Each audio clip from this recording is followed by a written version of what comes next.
Welcome everyone to the regular Board of Education meeting of March 8th, 2016. Please join me in the Pledge of Allegiance.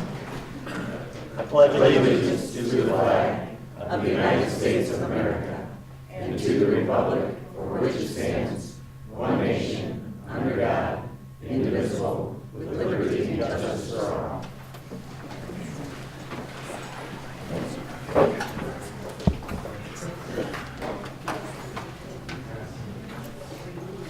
If you happen to be in this precinct and you haven't voted yet today, you're excused to go vote. We need to get a millage passed, renewed for our 911 system. Yes.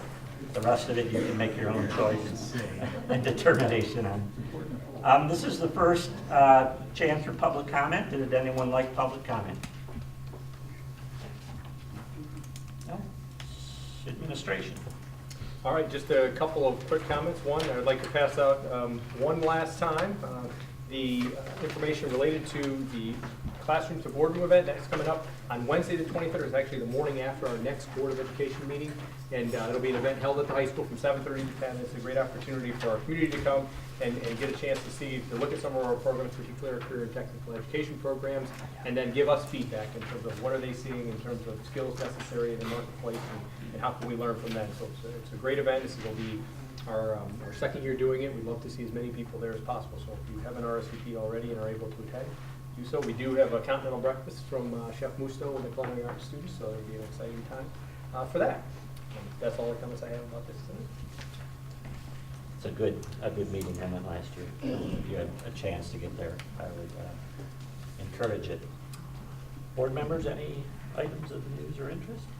We had foundation meeting this morning. They have selected a slate for their spring recognition, but I'm not going to tell you who those are because they're still being notified. But we're excited that they have made some selections, some great selections, and they're just plugging away on getting ready for starting a new year, and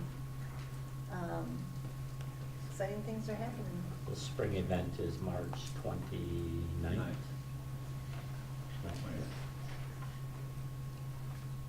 At Heritage, correct? 4:30 to 6:30. Well, Andy, anything exciting at the high school?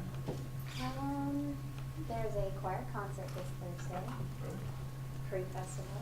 Very excited for that. Can I have a motion to approve the agenda as printed?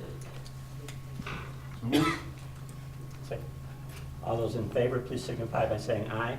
Aye. Those opposed? Hearing none, motion carries 7-0. Scheduled reports. First question. Steve? I think we're gonna start with all of them. Oh, So, all right. National Merit.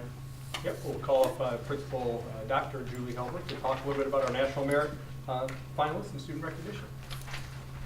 Hello, everyone. Just to give you a little background, National Merit is a program that honors excellence in education, and students choose to take part in the National Merit program. Last year, these students chose to take part in this. This year, all of our students took the PSAT, so they all are eligible for recognition under National Merit. But last year, the students that we have with us today all selected to take this extra test and compete for a National Merit scholarship.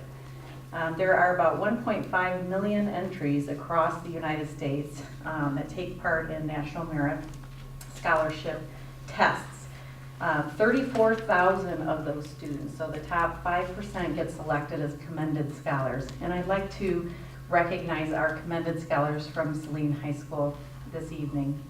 So when I call your name, if you could kind of come up this way, and we can recognize you, and I think probably some folks around the room will take a picture. Christopher Coombs, is he here today, Chris?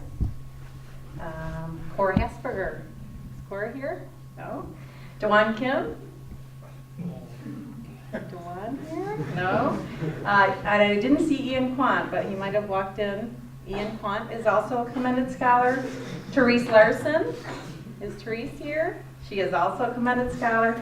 John McMorris, John here? No? And Lillian Manette. Lillian's here.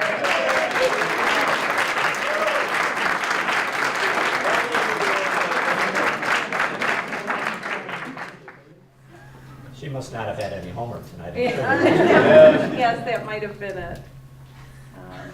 And Lillian, why don't you just kind of remain lingering and we'll call the final.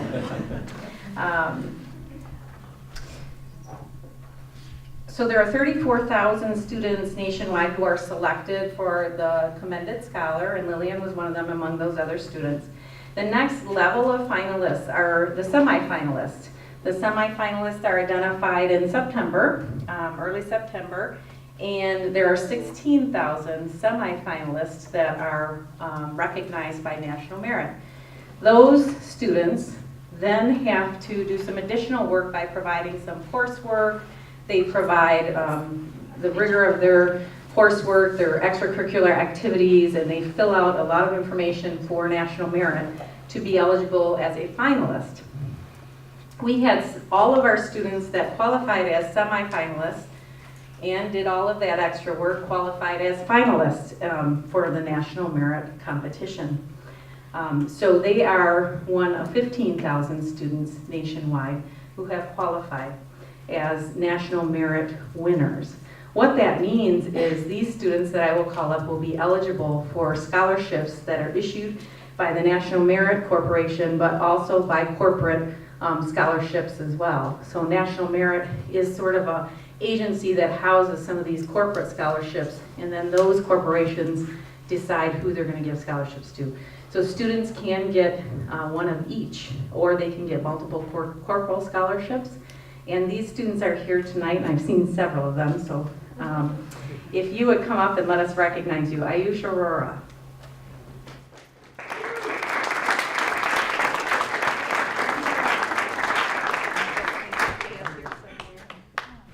Victoria Black.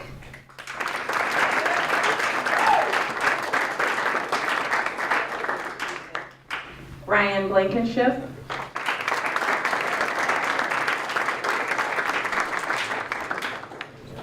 Noah Duncan.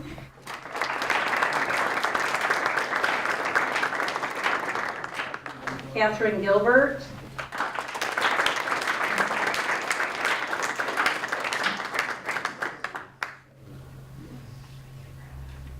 Mitchell Hansen.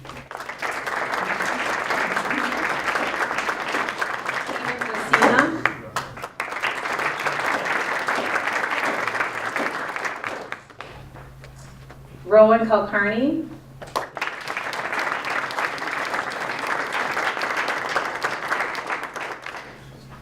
Matthew Lohi.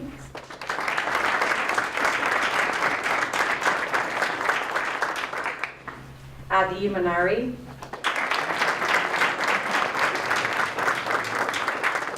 And Julia Smith.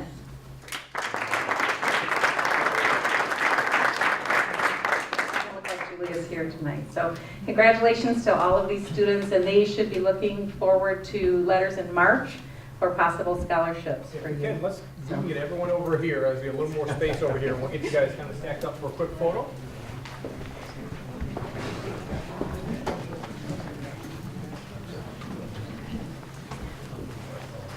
I was just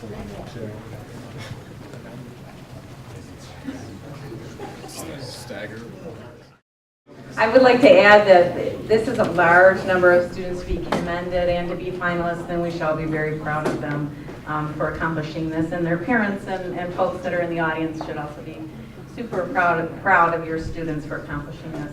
I would be a little bit remiss not to mention an accomplishment of one of our semifinalists, Stephen Jacina. Stephen took the AP Calc BC exam last year, and arguably one of the hardest exams that you could take. And I received notification this year that Stephen got a perfect score on the exam. Very, very rare feat. There are very few, how many students? 11? 11 students in the world who scored a perfect score on their AP Calc BC exam. And so We're very proud of Steven. And then he has been invited to the White House most recently. Could you tell them what that's about? Well, they have a science event that was specifically for the students to score perfect scores on either AB or BC Calc. So, yeah, I got an invitation to that.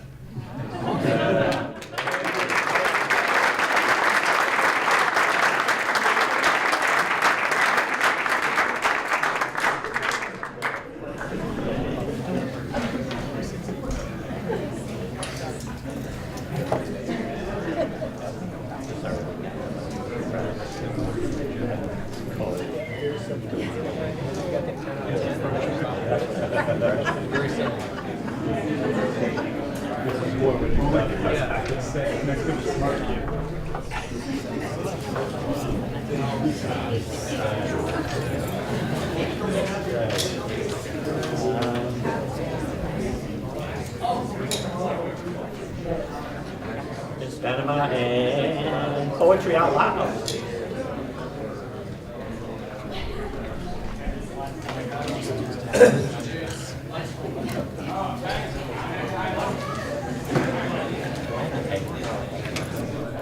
This is Kat Franco, and Kat is a student in one of my classes, and the Saline High School participates in a national program called Poetry Out Loud, and every year we stop by and entertain you with a poem or two.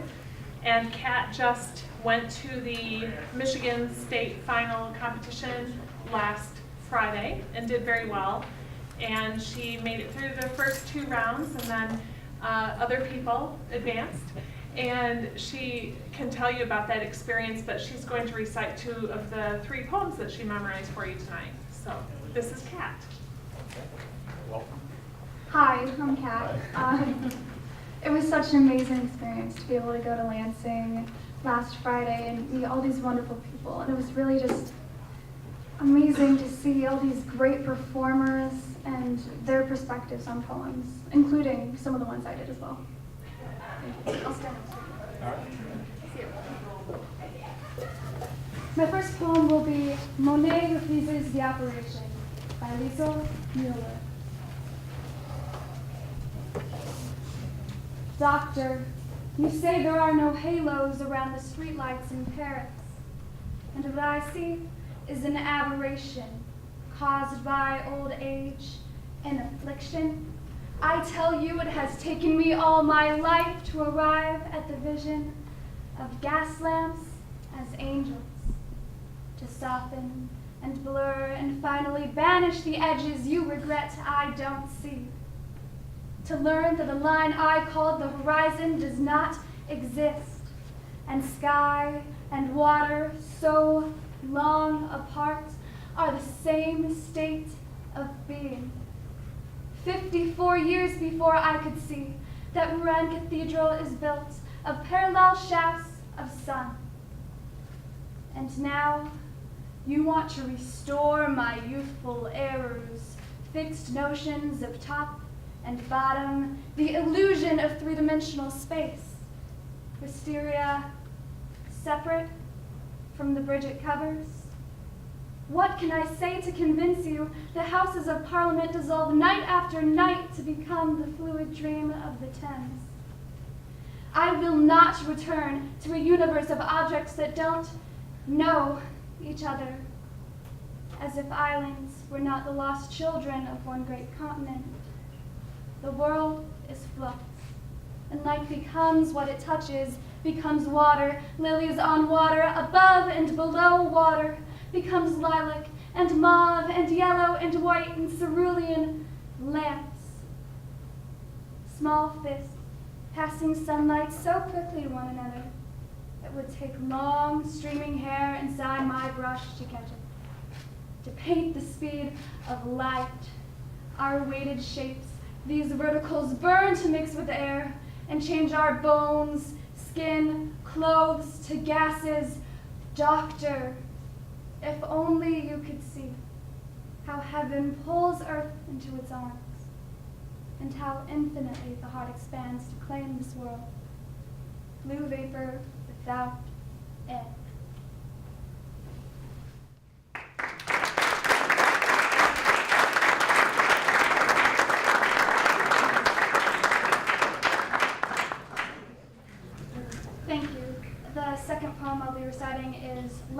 Enter by Frances Ellen Watkins Harper. The dying words of Goethe. Light, more light, the shadows deepen and my life is ebbing low. Throw the windows widely open, light, more light, before I go. Softly, let the balmy sunshine play around my dying bed. Ere the dimly lighted valley, I, with lonely feet, must tread. Light, more light, for death is weaving shadows round my waiting sight, and I fain would gaze upon him through a stream of earthly light. Not for greater gifts of genius, not for thoughts more grandly bright, all the dying poet whispers is a prayer for light, more light. Heeds he not the gathered laurels fading slowly from his sight? All the poet's aspirations center in that prayer for life. Gracious Savior, when life's daydreams melt and vanish from the sight, may our dim and longing vision then be blessed with light. More light.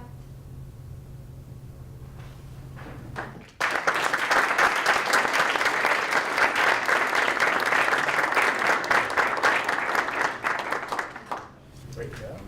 Thank you again. Thank you. Thank you.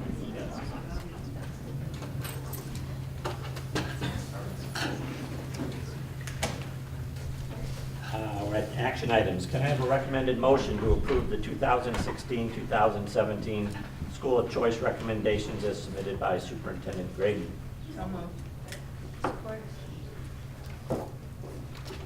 In the packet, I included a memo noting essentially we have, based on our board policy of 10% potential of 10% non-resident students, we have 99 slots. We're actually graduating around 30 students in the current class. So we'll add to that number. But we were recommending a policy that, or approach that allows for a minimum of 53 slots, the majority, 40 of which would be kindergarten. So very consistent with what we've been doing the last few years. It's kind of down, I think, 10 over last year. We actually took up to 50 kindergarten students last year. We've taken that down to 40. We feel the housing market seems to be coming up. We had a few more students at our kindergarten roundup, although I don't know that that's always a direct indicator, but it was a little bit more than the previous year. We're confident that this will allow us, again, to kind of manage our overall district size and really focus on that 5,300 number. Is this year's graduating class the peak, kind of the peak of the booming years? It or- is. It was more of a pronounced peak a couple of years ago. The current freshman and sophomore class have had an inflow of students moving in, so I think it's not quite the difference that it was a few years ago, but it's still, depending on how many make it to the finish line, our largest class yet. So we're pretty excited about that. You know, the grade levels we're bringing on are still in that 330 range, and we're graduating in this case closer to almost 500 this year. It's going to be less than that. So again, there's a large number of students that move into the district after kindergarten associated with that. So to note that we're asking the board to act tonight so that we know what we can share information with families. The actual enrollment process would occur with the start of an application window, which would occur in early May and run through essentially the end of school. We have a lottery on, I think, really it's the last day of school, one of the last days of school. June 13th will be, the day before last day would actually be the lottery draw, and we begin to offer slots based on that lottery. So while we will act tonight, it's not as though we'll begin accepting applications until later on in that 6-week window, that would be, which is consistent with how we've handled it in the past. We'll do the lottery in this room at 10 a.m. on June 13th. And families that have a student already, are they They're blanketed in? They're provided sibling preference. They're still Okay. participate in the lottery, Lottery. because ultimately, if we have a scenario where we take less than the number of students who are siblings, we potentially would need to rank order those siblings. However, we work very hard to make sure that families stay together. It's important to note that family coming in this year, the sibling preference kind of lags in terms of the following year. So for example, if a family of 3 were to apply for school of choice, the kindergartner were to get in, it in the current year, move the, let's say, a first and second grader into the sibling lottery. The following, if the kindergartner enrolled the following year, that the first and second grader would have sibling preference. So again, it lags, so we get that question a lot relative to sibling preference. Any questions?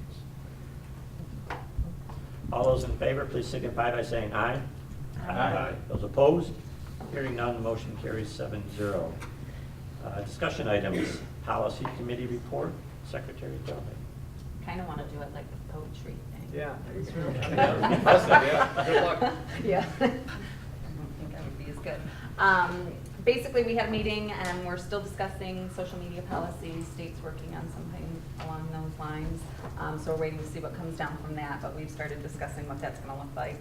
And we're also discussing conflict of interest policy. So that was in the beginning stages of the discussion as well. Next meeting is March 14th. Conflict of interest between, Kind of a vendor issue, Right. we're talking about particularly related to the board and employees and things. Stuff coming up, yeah. sounds good. Budget committee report, Vice President.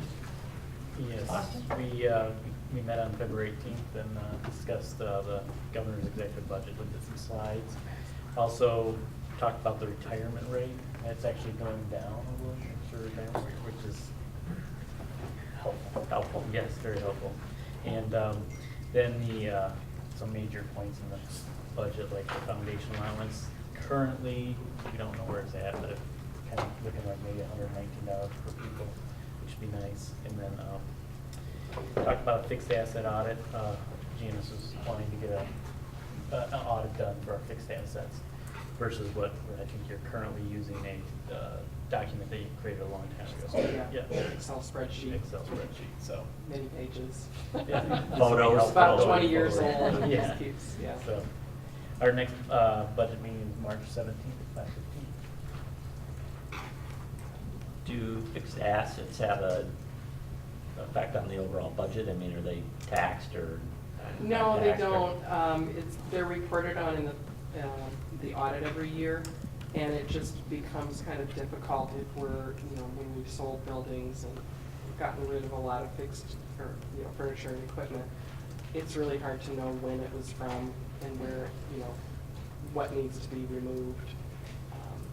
So I just kind of like to get a kind of a reconciliation of where we are. So we hired somebody to do that? I have looked at 3 companies, and I have one that I would like to contact and have them do the audit. It doesn't cost a lot, it's around $10,000, and they can take the tech information that our tech department already has. New World Systems has a fixed asset component, and we're kind of looking to see if that's something we want to utilize moving forward. As we buy new furniture, do we barcode it or anything like that to help manage That would be part of it, is that they would barcode, and then they would provide the barcodes to continue to do that. Our last discussion item is a PowerPoint that the Washington Intermediate School District provided on the special education millage that will be on the ballot on May 3rd. All right.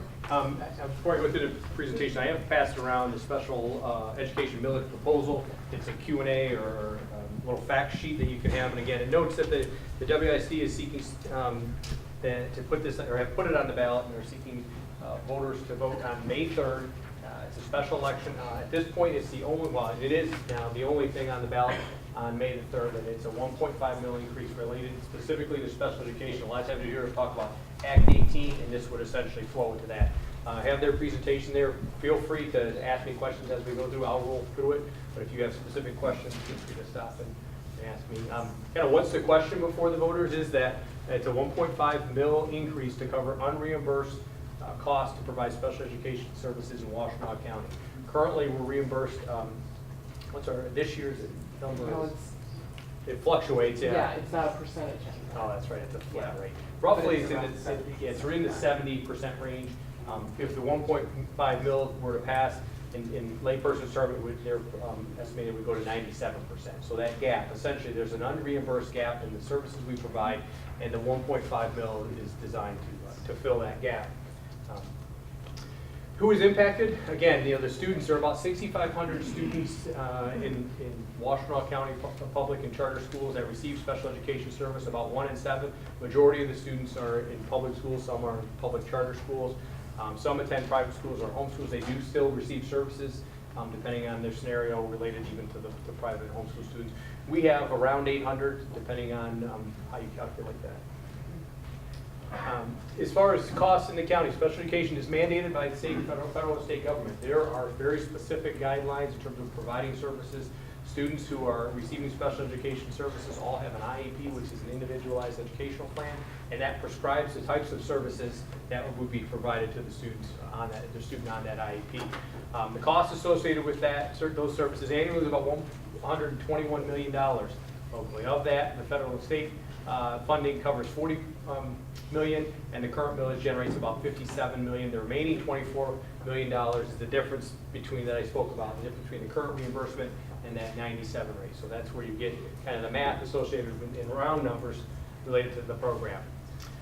Why now? The current millage does not cover all of the special education costs. If this were to pass, the reimbursement rate, and again, it's calculated a little more complexly, but this is an easy way to look at it. It would go to about 97%.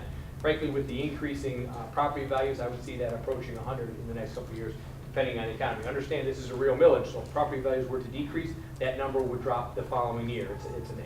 There's no smoothing effect associated with that at this point. The benefit for all students, general fund dollars currently diverted to cover the cost of mandatory special education services would be available to fund other programs for all students. Effectively, right now, we're continuing to provide a high level of service associated with all of our students, including our students with special needs. There is the reimbursement factor would come in and essentially relieve the general fund to the tune of anywhere from 2.5, and the number they have is 2.8.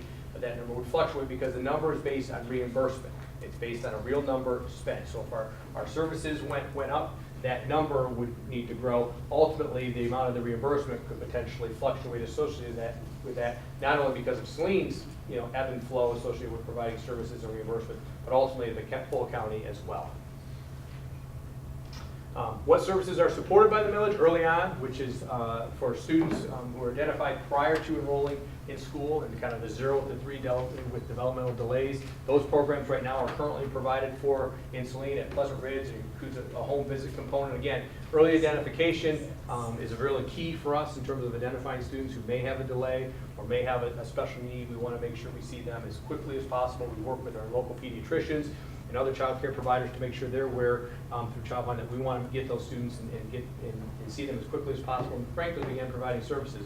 It behooves all of us to work with students as quickly as possible. Blending learning environments where students are learning together. Saline has long put a stake in the ground and said we're going to be an inclusive district. We want our students, regardless of their need, to be as close to their gen ed peers as possible in terms of whether it be in programming, whether it be in programs here at Liberty School for our young adult program. Many counties and many other areas of the state, students with special needs are sent to regional programs to provide services. It's been our philosophy for many, many years that we want to make sure that our kids stay in our programs and are taught by our staff and work with our students. Speech and physical occupational therapy, we do have students that receive a lot of therapy services during the day in school. Transitional support, we do have a transitions coordinator position currently, and we really work to make sure that we're transitioning our students. Frankly, transitions are a big key for our special education department. Transition between buildings, transitions then into the workforce, transitions off into college. Those are key components to us. We have people specifically trained to work with students in those areas. Assistive technology, this is again an area with the advent of a lot of the technology devices now are really giving voice to students that in the past would maybe use different types of manipulatives. So that's an area that is funded, supported through the millage. Nursing, psychology services, social work services for students with disability are also supported through this. And then professional development, ongoing training for the staff associated with providing services as well as families. And that's all areas which the millage would support, or by supporting ultimately will be reimbursing the costs associated with those. Specifically to staff, it would go for special education classroom teachers, para-educators, teacher consultants, and other special education director and clerical support. So anyone who's focused primarily on servicing students with special needs. It wouldn't go, so for example, it wouldn't say, hey, since X% of 14% the students in the district are receiving services, 14% of my salary is now reimbursable. That's not how it works. It's for folks who are specifically identified, potentially have training and or credentials associated with special education programs. Who does it support? Certainly the largest group of students receiving special education services are defined as having learning disabilities, next is speech and language impairments, and then the remaining have a wide variety of disabilities from severe to mild. And so we do certainly have within our community all kinds of students receiving specialized services, and frankly it's our goal that those students, that we're not talking about the special need, but we're talking about the student in those groups. So. Just to note how districts and public charge pay for education. We talked a little bit about the state and federal dollars. That makes up about 34% of the money that's used. 49% is toward the existing special education village. That's levied about half the money, $57 million. And then ultimately the remainder is that 17%, that red square or pie represents the amount that comes out of general funds from across the county. As far as the revenue generated, they're indicating that 1.5 will generate around $22 million a year. Currently, there's about $24 million countywide of general operating dollars that are spent in regard to what would be considered reimbursement eligible special education expenditures. And so those dollars would the $22 million would go to cover that $24 million. If you think about the Washtenaw ISD, these are the school districts that make up the WISD. If you look at Saline in the green in the bottom, it indicates based on a calculation using some prior year data, it says about $2.8 million would be our reimbursement. I'm factoring anywhere from 2.5 to 2.8, but you see where the dollars would go. One of the things associated with this is wanting to know what does 1.5 mils within the Saline area school district generate. So we have about a $1.6 billion tax base, 1.5 million on that, or 1.5 mils on 1.6 billion is about 2.25 million. So if you look at this in the current reimbursement structure, Saline would actually receive a little bit more than it pays in related to this. So as a lot of the things like, frankly, like our state education tax, where we say for every dollar we send to Lansing, we get about 70 cents back. This one, we're going to work the other way. For every dollar we put into this fund, we'd actually get a little bit back. And that's as of today. Again, with the reimbursement structure, that's an ebb and flow. That's not something that whatever happens the first year is noted for the length of the village. How much would it cost the homeowner? Essentially, it kind of goes through. We've got used to these slides over the past fall with the bond, but essentially, a house that's with a market value of 200, with a taxable value of 100, it would be $150 a year difference. Again, 1.5 mil. And to note, this would be an increase. When? The village election is Tuesday, May 3rd. You vote at your normal voting location. Who votes? Anyone in the WISD. And so there are actually, I would say basically it's Washtenaw County, but there are residents in Monroe, Jackson, Livingston, and Wayne County that are incorporated in these other school districts. They actually vote on this if they're in those school districts. So it is actually specific to the districts, not specific to the county boundaries. Questions? I know we talked about this before, maybe so other people can understand. We're roughly $2.5 million that we're having to pay out of our general fund. Of the 800 students, and I know this is a convoluted formula, I think, are we getting any money from per pupil funding for those 800 students? And does that come up with the 2.5 million or no? So I should let Janice answer this, but it's somewhat, the short answer is yes, and it's incorporated. The way students who are classified with special needs are counted from a per pupil allocation is very different than, now we have essentially a general education FTE, a full-time equivalent student, and we have a special education FTE, full-time equivalent. The reality is we are funded for those students. It's not as though we get money and then we also get a full reimbursement. That money goes in and then we get reimbursement. Is that a fair way to say it? Yeah, of our special ed costs, the state reimburses 28.6138%. And for students with a special ed FTE, that's part of that 28%. If we have students that have general ed FTE, then we receive foundation allowance on that portion of their general ed FTE. So they would take out the 28.1%. Yeah. So our FTE for them might only be, let's just say, $5,000 then. Is that correct? For the general? Yeah, if they're, yeah, like if they have a 0.2 FTE for special ed and a 0.8 general ed, then you would get 0.8 of the foundation allowance. It is fair to note, two things come into play, because there's no scenario where we would receive more than 100% reimbursement. Right. And so two things, one is, you're right, it's not as though a student with special needs costs us $15,000 to educate. It's not as though we get $15,000 and we also get $7,400 over here that goes into the general fund. Essentially, if the student were to cost $15,000, the $7,400 would be initially in there, and then the reimbursement would be on. So you get the 7,400, so that'd come out of the 15, then you get the 28%, and then the 50. Then the- But we never. Right, right. The 28% from the state comes off of our total cost, and then we get roughly 70 to 75% of that remaining cost through the Act 18. I know it's very.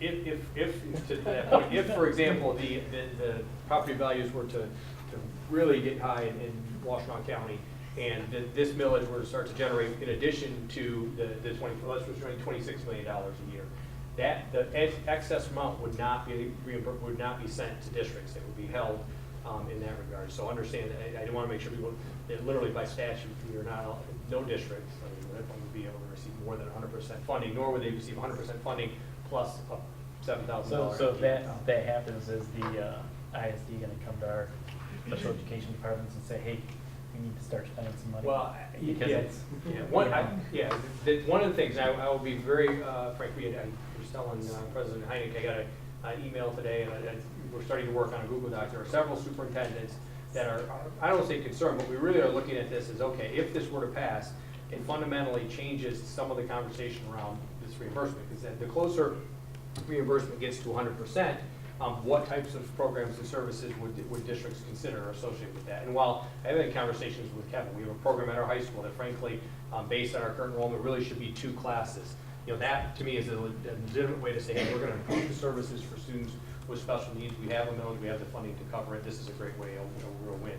We wouldn't want to see where we were to start to say, we're going to spend this money because we have it. And we're looking at methodology within our own structure at the county level to make sure there's potentially a smoothing effect. If we were to say district spending increases, and not necessarily any district spending increase could only increase by X%, and if it was over X%, then there need to be rationale. Maybe they open a new center, or there's a new program associated with it. Because we all kind of, I think collectively, at least several of us, share the concern of, okay, what's going to be to make sure that this continues to be the type of viable programs offering without being something that's seen as this is just money. because if it goes up over, you can't get reimbursed 100%, then the ISD is just going to hold it in their foundational or fund balance, or they're going to create programs. You know, from our standpoint, we've had that quick conversation with that would be to hold it in fund balance for a period of time would be good. We don't know what the economy is going to do. There's another portion of this millage that potentially needs to be renewed in a year, and that may or may not be renewed. I think it would be prudent for us to develop a long-term strategy associated with that. So if there is that, the idea that, hey, we spend it because it's gone, the idea would be, why not be in a situation where we're providing great services and doing it in a financially responsible manner, and if there happens to be some dollars set aside to smooth things out down the road. That's at the ISD level. At the ISD level, Yeah. and I think we need to really look at that, so. Kind of like what they did last year Yes, yep. with the reimbursement. With the reimbursement, so. This millage has really generated, again, this year generated a lot of conversation on how we provide services, what's the most efficient way to provide the highest level service. And I frankly, that should always be our conversation, and I don't say it's concern, but the theory and the idea that, hey, if we were to receive these additional funds, we need to be really disciplined about what we do and how we handle those, not only because for the voters, but ultimately for ourselves long term, has been a point of interest for not only us, but other districts as well. So the millage goes on anyone within the Washtenaw County district, Correct. not just within the county. Right. So So it- if you're a Milan resident who lives in Monroe County, this millage would be assigned to them.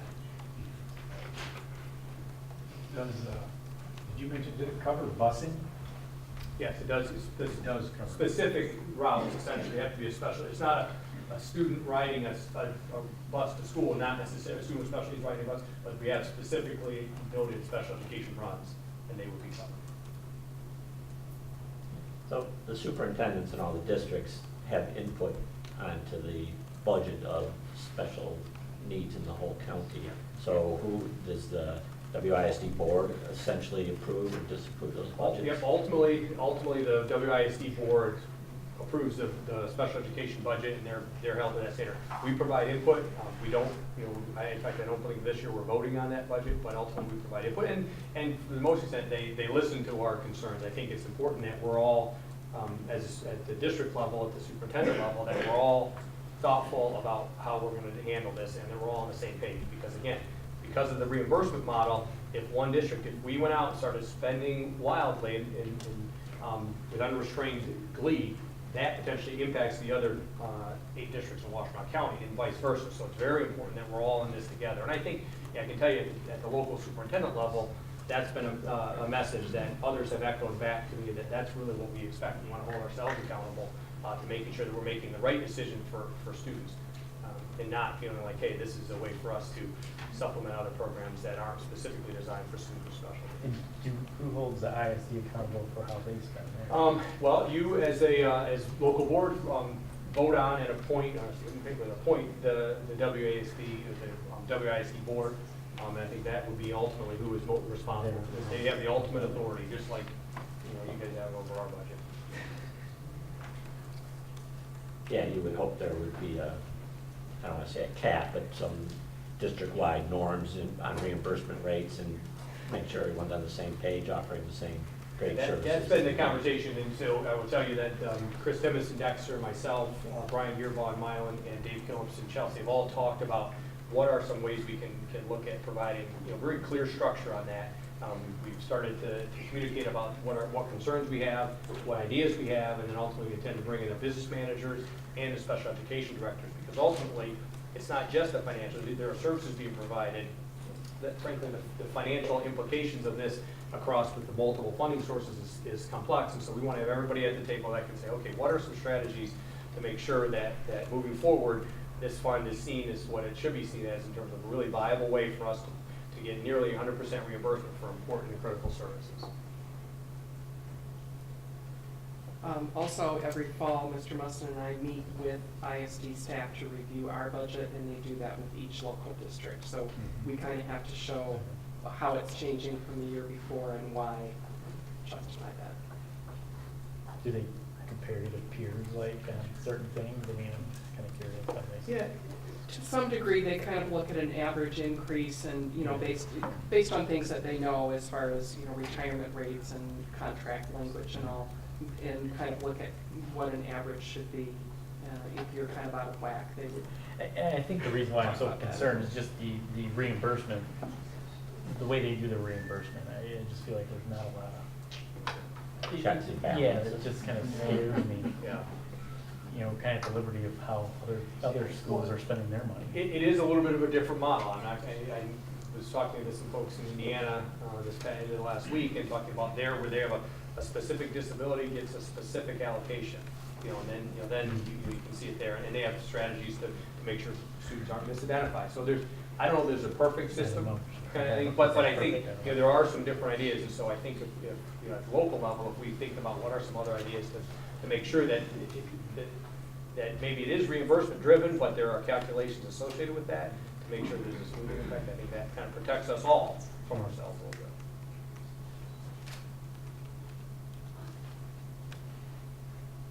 Thank you, Scott. You're going to give up students a quiz on this now? Yeah. What's the formula? Yeah, what's the formula? Yeah. I think I'd Wants ask to the grade those if they know them. Janice.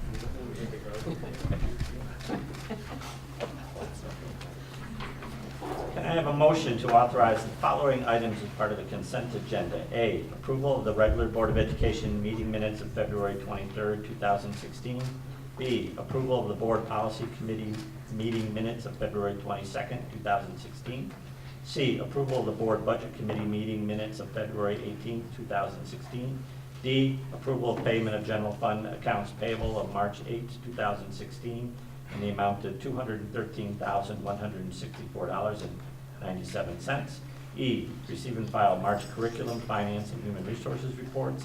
F, approval of the following field trips as submitted by Superintendent Graydon: the FCC LA competition, capstone Haiti trip in April, HOSA State Leadership Conference, and the Culinary Arts Competition in Lansing. So moved. Support. All those in favor, please signify by saying aye. Aye. Those opposed? Hearing none, motion carries 7-0. The next agenda, we will be at Harvest Elementary. Harvest Elementary under the care of Ms. Betty Rosenleacher. They're having their science fair tonight. So Science fair tonight. They will be giving their school report, so that'll be exciting. we also intend to bring bus purchases. Us purchasing. They won't actually arrive until the summer, but we want to. And we will then, I guess, have a budget and policy.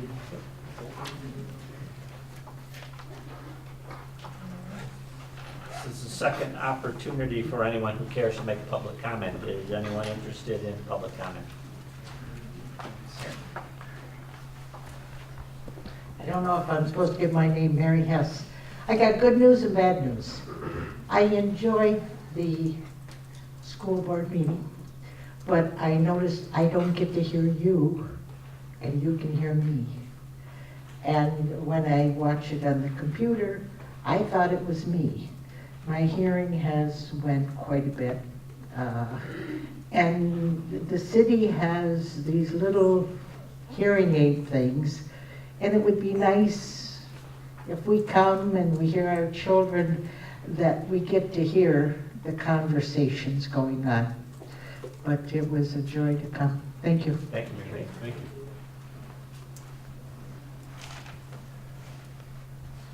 Any other public comment?